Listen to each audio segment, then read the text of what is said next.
अब आप जितने भी अपने प्रोग्राम्स राइट करते हैं ना, वो आप इस स्ट्रक्चर में करते हैं।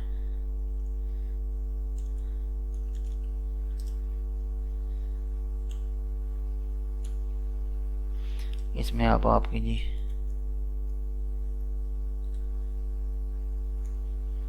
स्टेटमेंट्स आती हैं और ये आप रिटर्न ज़ीरो लिखते हैं। ठीक है, आप इस स्ट्रक्चर में सारे का सारा काम करते हैं। इस स्ट्रक्चर के अलावा ये जो सा स्ट्रक्चर है ना, ये भी वैलिड है, इसमें कोई प्रॉब्लम नहीं है। ये रिटर्न स्मॉल में आता है।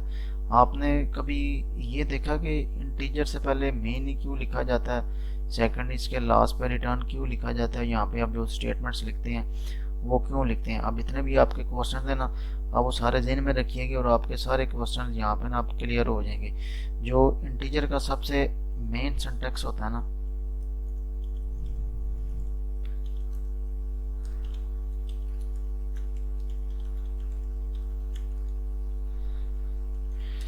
वो बेसिकली ये वाला था जो मैंने अभी आपके सामने राइट किया ना।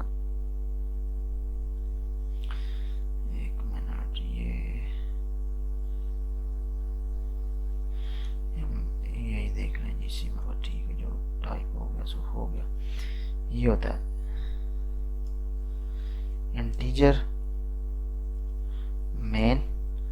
मेन के अंदर दो आर्गुमेंट्स पास हो रहे होते हैं, one is called argc, second is called argv। Integer argc की टाइप इंट होती है, जो दूसरे वाला होता है वो करैक्टर में पास हो रहा होता है। देन उसमें अंदर स्टेटमेंट आती हैं और लास्ट पे रिटर्न जीरो आता है। अब मैं बताता हूँ कि ये बेसिकली ये लाइन क्या होती है। टाइप तो मैंने नो डाउट आपको करके बता दी है। ये जो argc gc एंड argv ये सब स्मॉल में है।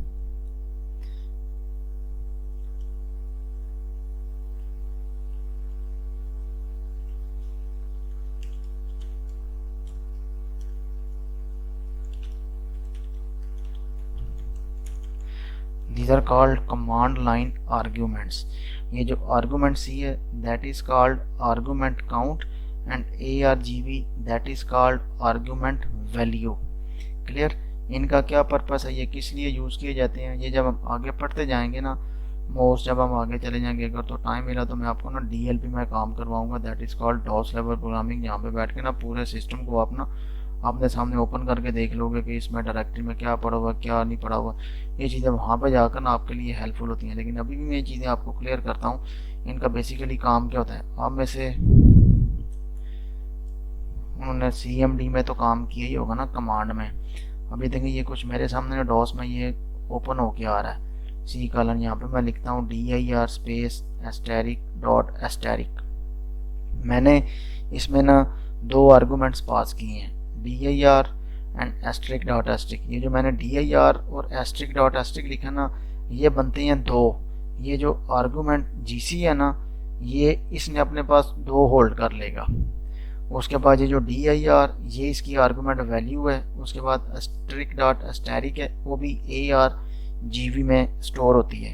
क्योंकि अब जब हम अपने प्रोग्राम्स बनाते हैं ना, हम उसमें आप कंट्रोल F9 करते हैं, उसके बाद आप फर्दर काम करते हैं। लेकिन बाज़ दफ़ा ये होता है कि जब आपने किसी को अपनी एग्जी फाइल देनी होती है, उसने इसको डॉस में जाकर चलाना होता है। वो डॉस में जाता है या CMD में जाता है या लिनक्स में जाकर चलाता है। तो वो लिनक्स में काम इस तरह होता है, स्पेसिस के साथ dir space asterisk dot asterisk and up to so on. अब इसके ऊपर कुछ जो ऑपरेशन परफॉर्म होते हैं ना, वो रिजल्ट तो हर बात की बात है, बेसिकली काम इनके साथ था, dir एंड इनके साथ काम था। ये मैंने दो पैरामीटर पास किए थे। अगर आपने इसको पेज वाइज देखना है तो वो आपको इस तरह दिखा। मैंने इसमें तीन पैरामीटर पास कर दिए। जैसे ही मैं इसमें तीन पैरामीटर पास करूंगा, तीन जो सी है ना, काउंट उसने किए, इसने कितने आर्गूमेंट पास किए, तीन किए हैं, उसकी जो वैल्यू है ना वो argc में चली जाएगी, तीन की। अब हर आर्गूमेंट जो मैं दे रहा हूँ ना, dir वो पहले उसके 0 इंडेक्स पे चला गया, जो एस्ट्रिक डॉट एस्ट्रिक है वो 1 इंडेक्स में चला गया, और स्लैश भी वो उसके तीसरे इंडेक्स में चला गया।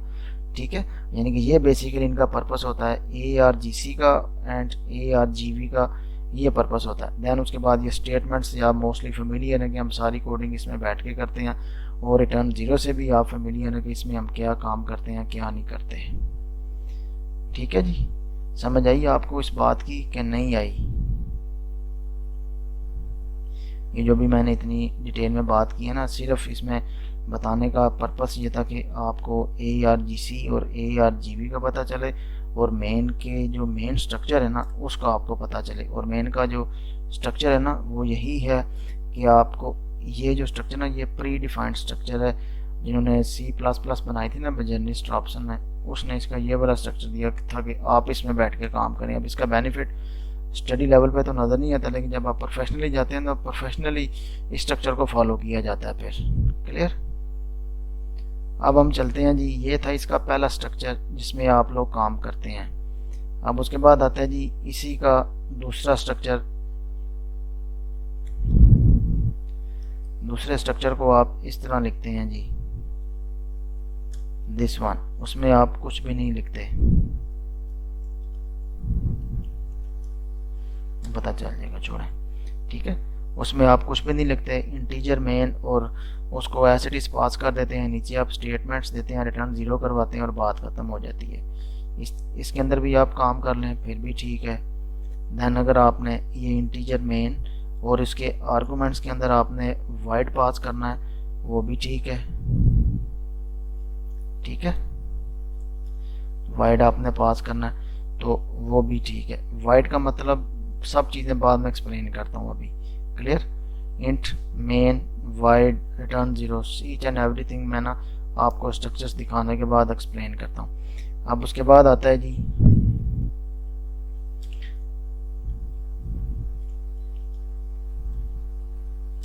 आप मेन से पहले भी इंटीजर ना लगाएं। हाँ बिल्कुल, मेन से पहले इंटीजर ना लगाएं, इसको आप एज इट इज राइट कर दें, ये फिर भी बिल्कुल चलेगा, ठीक है।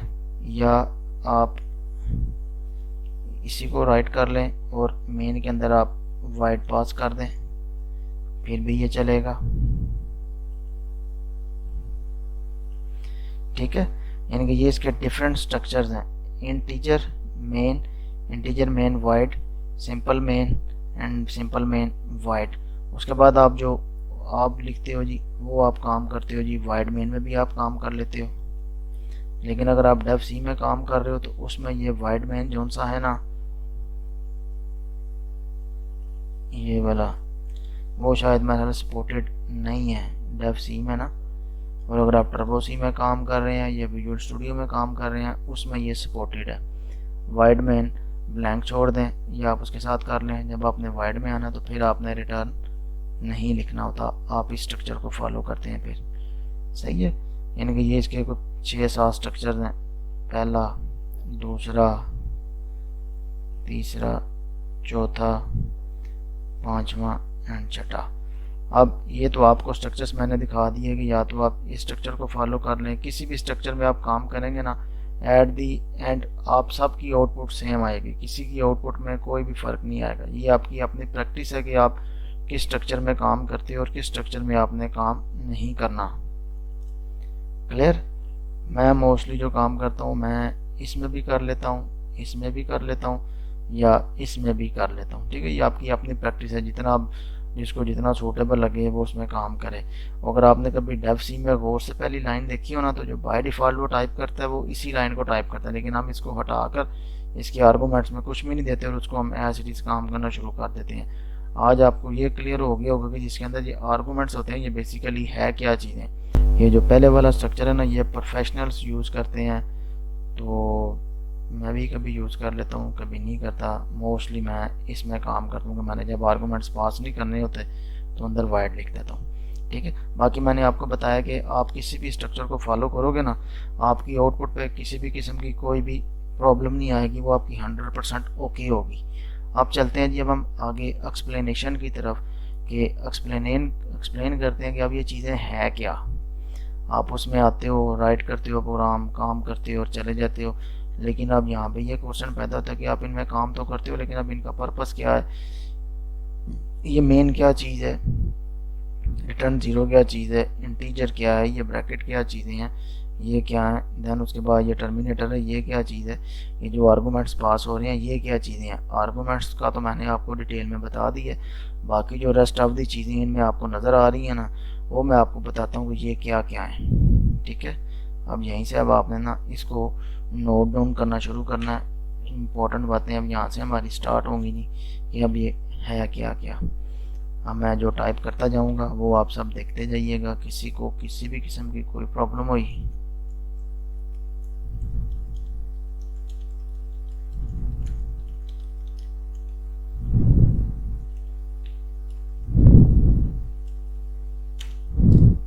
सबसे पहले हम करते हैं जी के मेन क्या चीज़ है जी। ये मेन तो आपने लिख दिया, and what is main. Number 1, main is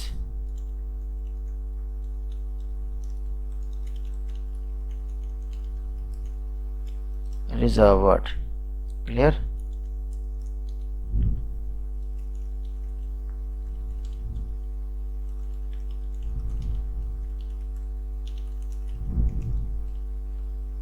अगर आप में से किसी ने ICS किया हुआ ना तो उसको पता होगा कि उधर भी हम सी में भी ये मेन जो सा ना C++ के प्रोग्राम का, सी या C++ के प्रोग्राम का ना ये मेन फंक्शन होता है। नंबर 2, नंबर 3 इसका प्रोग्राम आता है जी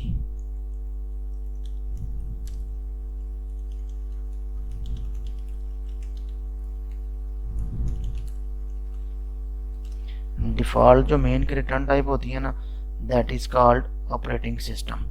अब 4th, it is very important point, आप कंट्रोल F9 करते हैं आपका प्रोग्राम रन हो जाता है। अब ये क्वेश्चन राइज होता है, हमें तो पता चल गया जी कि मेन जो है ना ये सबसे पहले फंक्शन कॉल होता है। अब मेन को कॉल कौन करता है?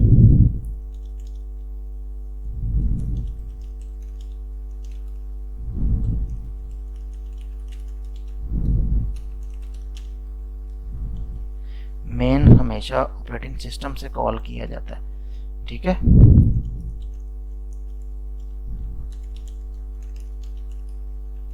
और जी आप जो लास्ट पे रिटर्न 0 लिखते हो ना ये भी ऑपरेटिंग सिस्टम को ही रिटर्न होता है। दैट इज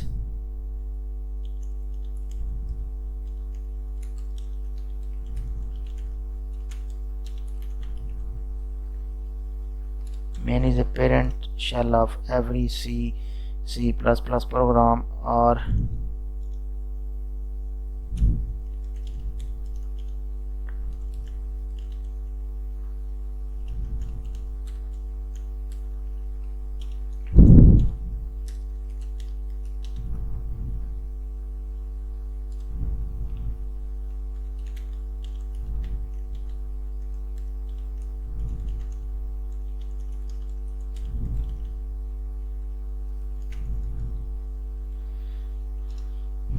मेन के बगैर कोई भी फंक्शन जो सा है ना वो कॉल नहीं हो सकता। इवन कि आपका प्रोग्राम भी जो सा ना वो रन नहीं हो सकता। और मेन की ये सबसे इम्पोर्टेंट प्रॉपर्बिलिटी भी यही है या इसकी फंक्शनैलिटी भी यही है कि कोई भी फंक्शन या प्रोसीजर जब भी आप कॉल करते हैं या होता है वो डायरेक्टली उसको मेन ही कॉल करता है या इनडायरेक्टली भी वो मेन ही के थ्रू कॉल होता है। ये नहीं है कि आपने उसको अगर मेन में कॉल नहीं की तो वो फंक्शन किसी और के थ्रू कॉल हो रहा है, नहीं ऐसा नहीं होगा। आपने कोई भी फंक्शन बनाया या प्रोसीजर बनाया दैट इज कॉल्ड डायरेक्टली और indirectly by main program, main function sorry. ठीक है। अब एक तो चीज़ ये आपको मैंने बता दी ये होती है मेन के साथ। अब देखते हैं जी कि हमने इसके आर्गुमेंट्स में भी ना एक चीज़ पास की थी, मेन वाइट के साथ। इसको थोड़ा बोल्ड कर देता हूँ, बड़ा कर देता हूँ ताकि प्रॉब्लम ना हो जी आपको देखने में। फिर मैंने लिखा था जी मेन वाइट के साथ फॉर्मेट दिस वन। अब ये मेन वाइट ये स्टेटमेंट सिर्फ ये बताती है कि आपने मेन में कोई भी आर्गुमेंट पास नहीं करना। ठीक है।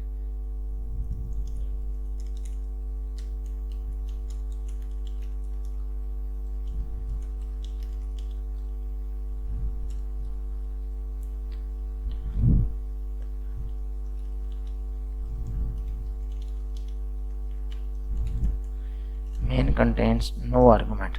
बाकी अगर आपने इसको ऐसे लिख दिया इसका भी मतलब यही है, आपके लिए इसका मतलब यही है कि जी आप इसके अंदर आर्गुमेंट पास नहीं कर रहे। लेकिन जो कंपाइलर है उसके लिए मतलब ये है कि शायद आपने आर्गूमेंट बाद में पास करने हैं, या शायद आप आर्गूमेंट पास करना भूल गए हैं, या शायद आपने आर्गूमेंट लेने नहीं थे, यहाँ पे शायद का वर्ड आ जाए, वहाँ पे हमेशा आपने इसको वर्ड बताना था कि कंपाइलर को पता चले कि आपने इसमें कोई भी जौन सा है ना जी आर्गूमेंट नहीं देना। उसके बाद ये आती है ब्रैकेट, इसको हम क्या कहते हैं, ये जो ब्रैकेट लिखते हैं ना आप, ये वाली, ये इसको हम कहते हैं open compound.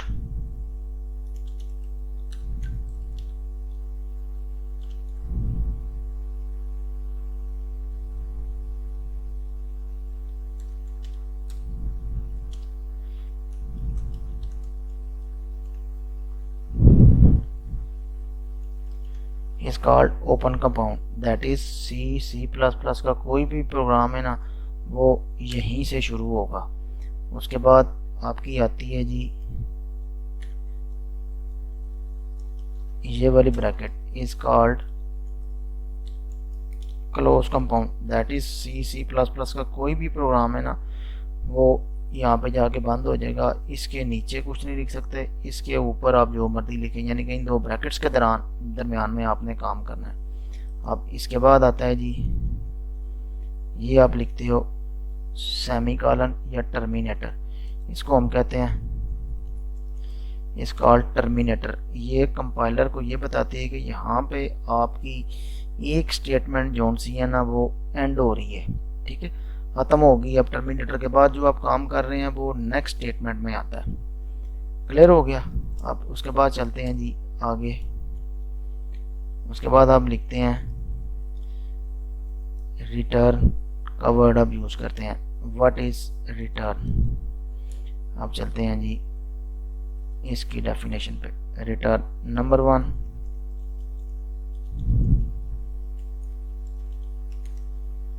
return is a reserved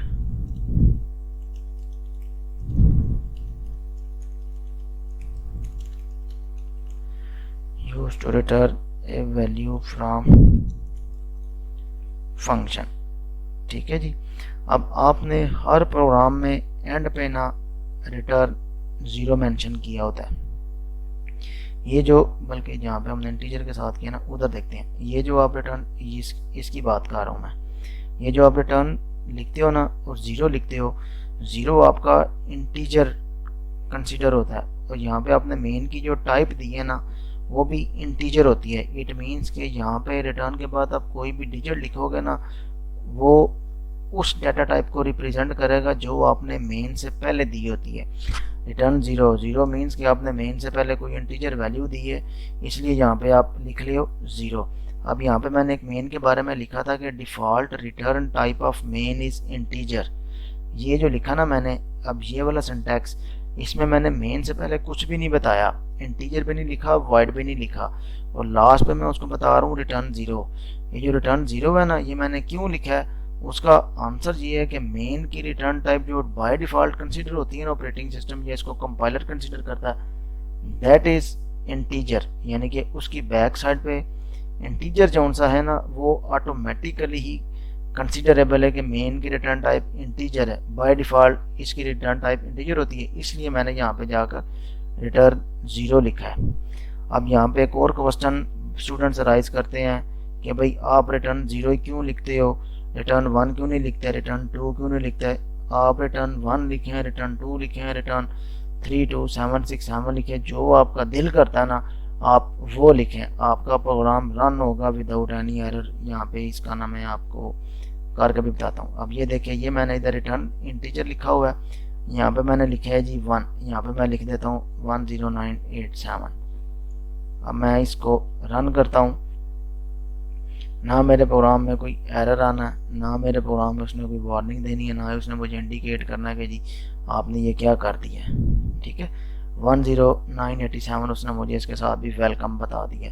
अब 10987 बेसिकली क्योंकि एक इंटीजर था इसलिए मैंने यहाँ पे इंटीजर लिख दिया, लेकिन that is a bad practice. Clear, यह आपने अपनी सहूलत के लिए तो ठीक लिखा है, लेकिन कंपाइलर को नहीं पता कि ये 10987 क्या जिस बंदे ने लिख दिया है। अब रिटर्न 0 जो बेसिकली हम राइट करते हैं ना, उसका मतलब ये होता है कि ये कंपाइलर को बताती है कि मेरा सारा प्रोग्राम चल गया, without any error it is going to exit. Return zero जो मतलब होता है ना, स्पेसिफिक वर्ड होता है। अब अगर आपने रिटर्न ज़ीरो के अलावा कोई भी वर्ड लिखा है, 1 लिख दी है, -1 लिख दी है, 10987 लिख दी है, ये कंपाइलर इसको ऐसे अंडरस्टैंड करता है कि ये सारा प्रोग्राम रन हो गया, ठीक है। अब ये जो टर्मिनेट हो रहा है ना, ये किसी एरर की वजह से बंद हो गया, या इस प्रोग्राम में कोई एरर था, इस वजह से इसने रिटर्न ज़ीरो नहीं किया, बल्कि किसी और वैल्यू की वजह से ये प्रोग्राम आपका ना टर्मिनेट हो रहा है। हालांकि उसने आपको रिटर्न ज़ीरो से पहले सारा काम ओके करके दे दिया, लेकिन वो अपने पास ना एक एरर होल्ड कर लेता है कि भाई जो मेरा प्रीवियस प्रोग्राम था ना उसमें एक एरर है, ठीक है। इसलिए ज़ीरो जो हम राइट करते हैं वो कंपाइलर को ये बताती है कि भाई आपका program 100% okay without error exit हो रहा है, और रिटर्न ज़ीरो के अलावा कुछ भी आप राइट कर लें आपका काम तो हो जाएगा, लेकिन कंपाइलर बैक एंड पर यही समझेगा कि ये प्रोग्राम टर्मिनेट हो रहा है बिकॉज ऑफ सम एरर। इसकी भी समझ आ गई जी आपको किस स्ट्रक्चर को फॉलो करना है। तो वो सबसे जो किसी भी आईडी में सूटेबल होगा या किसी भी आईडी में माना जाएगा, एक तो ये वाला इंटीजर के साथ आप ये वाले कर लें, ये सब में चलते हैं, और ये वाला तो 100% किसी भी एडिटर में ना ये एक्सेप्टेबल है।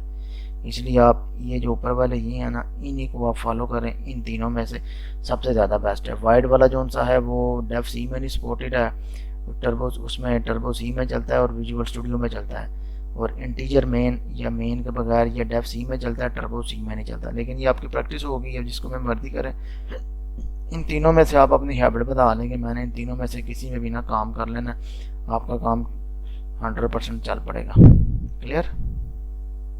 अब उसके बाद लास्ट चीज़ आ गई जी, हम वाइड को देखते हैं। अब आप इसको देखें ना, यहाँ पे इंटीजर को भी मैंने एक्सप्लेन कर दिया, मेन का बता दिया, आर्गूमेंट सी का बता दिया, आर्गूमेंट वी का बता दिया, ये ब्रैकेट हमने रीड कर ली है, टर्मिनेटर भी पढ़ ली है, रिटर्न ज़ीरो भी पढ़ ली है, और ये भी हो गया। अब उसके बाद जस्ट जो रह गया ना, वो हमारा रह गया वाइड। What is wide. अब वाइड का क्या काम होता है जी, ये वाइड बेसिकली इंग्लिश के वर्ड से निकला हुआ है। जैसे वो कहते हैं नहीं, अगर आपको किसी के साथ नाराज़गी चल रही है, आप उसको अवॉइड करना शुरू कर देते हो, वो कहते हैं कि ये मुझे बंदा ना अवॉइड कर रहा है। अवॉइड मीन्स इग्नोर कर देना। अब वाइड आप किसी भी चीज़ के साथ लिखते हो ना, सबसे पहले तो इसकी प्रॉपर्टी में बता दूं क्या होती है।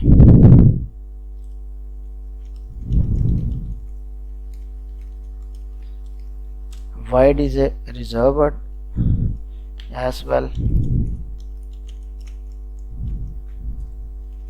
Function name. वाइड फंक्शन का नाम भी होता है।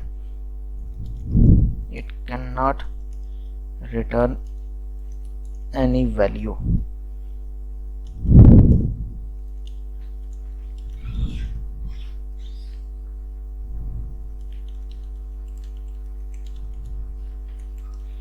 Just like a procedure. अभी आपको प्रोसीजर का भी नहीं पता होगा, फंक्शन का ही पता है, तो इसलिए आपको यही समझेंगे वाइड फंक्शन जो था या वाइड लिखते हो ना आप, वो कुछ भी रिटर्न नहीं करता। अब आपने जो अपनी प्रैक्टिस की होती है ना, वो आपने यही लिखा होता है वाइड मेन, इसके साथ दूसरी आप प्रैक्टिस करते हो इंटीजर मेन के साथ, और उसमें आप रिटर्न, ये एक ही लाइन में लिख देता हूँ जी, इस तरह आप राइट करते हो रिटर्न ज़ीरो, आप इसमें राइट करते हो। आपने कभी ये वाली चीज़ ट्राई की है, कैरेक्टर मेन, इसमें आपने सारे का सारा कोड रख दिया हो, यहाँ पे आपने रिटर्न करवा दिया हो ए, यानी कि ये चीज़ आपने मेन से पहले कभी कैरेक्टर में टाइप करके देखा है? डेफिनेटली नहीं देखा होगा। यहीं पे मैं आपको राइट करके बताता हूँ। ये मैंने लिखा जिससे पहले कैरेक्टर, मैं इधर रिटर्न करवाता हूँ ए, ठीक है। यानी कि रेस्ट ऑफ द कोड जो था ना, वो मेरा सारे का सारा सेम है, उसमें किसी भी किस्म की कोई प्रॉब्लम नहीं आई। इसको मैं 6-7 दफ़ा मैंने इस ना यहाँ पे अपनी स्टेटमेंट्स को राइट कर दिया। अब इसको मैं बिल्ड करता हूँ क्लीन करके, आगे अब ज़ीरो से स्टार्ट हो रहा है। अब ये देखें जी, पहले आपने जितनी प्रोग्राम्स किए हैं ना, वो आपने इंटीजर मेन और वाइड मेन के साथ किए हैं। यहाँ पे मैंने आपको कैरेक्टर मेन के साथ करके दे रहा हूँ कि देखते हैं कि इससे कोई एरर तो नहीं आता। अब ये देखें जी, आपने कैरेक्टर के साथ भी किया ना, तो 100% आपका प्रोग्राम रन हुआ है without any error. Welcome welcome welcome welcome welcome, जो भी आपने उसमें स्टेटमेंट्स लिखी है ना वो उसने आपको रन करके बताई है। दैट इज़, इसका मतलब ये है कि आप मेन के पीछे जो भी डाटा टाइप दोगे ना वही आपने नीचे उसको जाकर रिटर्न करवानी है। इसमें भी कोई भी प्रॉब्लम नहीं होगी। लेकिन ये करेक्टर के साथ भी लिखना that is considered as a bad practice. क्यों? क्योंकि आपको तो पता है आप ये काम कर रहे हो, लेकिन कंपाइलर के ऊपर लोड होता है। ठीक है, जब भी आपने प्रोफेशनली कोड लिखना है आपने हमेशा इस स्ट्रक्चर में लिखना है, इनमें से किसी एक को आपने फॉलो करके लिखना है। यहाँ तक बातें सारी क्लियर हैं?